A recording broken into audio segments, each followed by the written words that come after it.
Guys, நான் தான் உங்களோட ஜனனி. இன்றைக்கி என்ன பார்க்க போகிறேன்னு பார்த்தீங்கன்னா, நான் ஒரு சின்ன பெயிண்டிங் பண்ண போகிறேன். அதுக்கு முன்னாடி நான் இடத்துல பெயிண்ட் பண்ண போகிறேன்னு காமிச்சிடுறேன். இது சும்மா நானே ஒரு யூடியூப்பில் ஒரு வீடியோ பார்த்தேன். அதில் இந்த மாதிரி பேப்பரெல்லாம் நசுக்கி வேஸ்ட் பேப்பரெல்லாம் போட்டு பண்ணியிருந்தாங்க. அது எனக்கு ரொம்ப பிடிச்சிருந்துச்சி. சரி, எனக்கும் நல்லா வரும்னு தான் பார்த்தேன். பட் எனக்கு இந்த மாதிரி வந்துருக்குது. இதில் நான் இப்போ பெயிண்ட் பண்ண போகிறேன். இப்போ என்கிட்ட மோஸ்ட்டாக திங்ஸ்லாம் இல்லை. ஸோ இருக்கிற திங்ஸை வச்சு நான் பெயிண்ட் பண்ணியிருக்கேன்.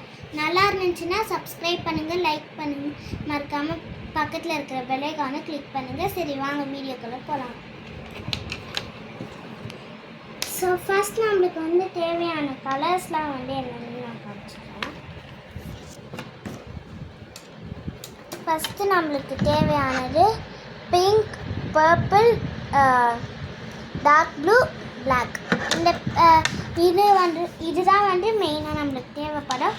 எல்லோ தேவைப்படலாம். ஸோ இந்த ட்ராயிங் எனக்கு ரொம்ப பிடிச்சிருந்துச்சி. நானே யோசிச்சது. இப்போ பண்ணலாம். வாங்க, முதல்ல நான் தண்ணி போட்டு பண்ணிக்கிறேன். இப்போ நம்மளுக்கு இந்த பிங்க் தேவை. ஸோ இப்போ நம்ம பேக்ரவுண்ட் தான் கொடுக்க போகிறோம். நம்ம பேக்ரவுண்ட் முதல்ல கொடுத்துடலாம். நீங்கள் இந்த மாதிரி பேப்பர்லலாம் பெயிண்ட் பண்ணும்போது நிறைய தண்ணி போட்டு பெயிண்ட் பண்ணாதீங்க. அப்புறம் அந்த பேப்பர் கிளியிற இது கூட போயிடும். ஸோ லைட்டாக பண்ணுங்கள். நான் பேப்பரில் பண்ணுறேன்டா கொஞ்சோண்டு தண்ணி தொட்டு பண்ணுறேன். கார்ட்போர்டில் தான் பண்ணுறதா இருந்தால் நான் பண்ணிடுவேன். கேன்வாஸ் கார்ட்போர்டில் பண்ணியிருந்தால் நான் நிறைய தண்ணி கூட போட்டு அழகாக பண்ணிடுவேன். இந்த ஃபைனல் டச் எனக்கு எப்படி வரும்னு தெரியல. வெயிட் பண்ணி உங்களை மாதிரியே தான் நானும் பார்க்குறேன்.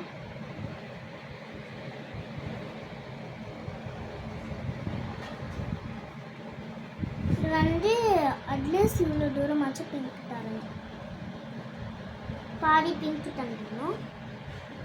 ஸோ இவ்வளோ தூரம் வரைக்கும் நம்ம பெயிண்ட் பண்ணணும். நம்ம கடகடன் பெயிண்ட் பண்ணிடலாம்.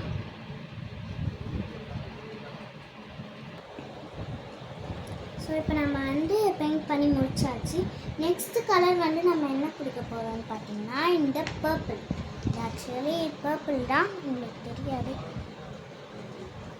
பர்பிள் கொடுத்துட்டு கொடுக்க போகிறோம். பர்பிள் இந்த பிங்க் கூட பிளெண்ட் ஆகுற மாதிரி நீங்கள் கொடுக்கணும். அப்போ தான் அது கரெக்டாக இருக்கும்.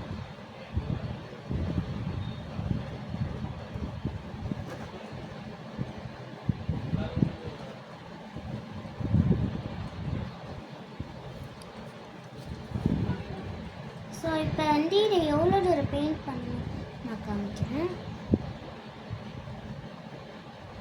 இந்த அளவுக்கு நீங்கள் பெயிண்ட் பண்ணணும் இந்த பர்பிள். ஏன்னா ப்ளூ கொஞ்சம் இடம் இருந்தாலே போதும். அது சும்மா நைட் மாதிரி அது. ஸோ இதை நம்ம கடகடன்னு பெயிண்ட் பண்ணிடலாம்.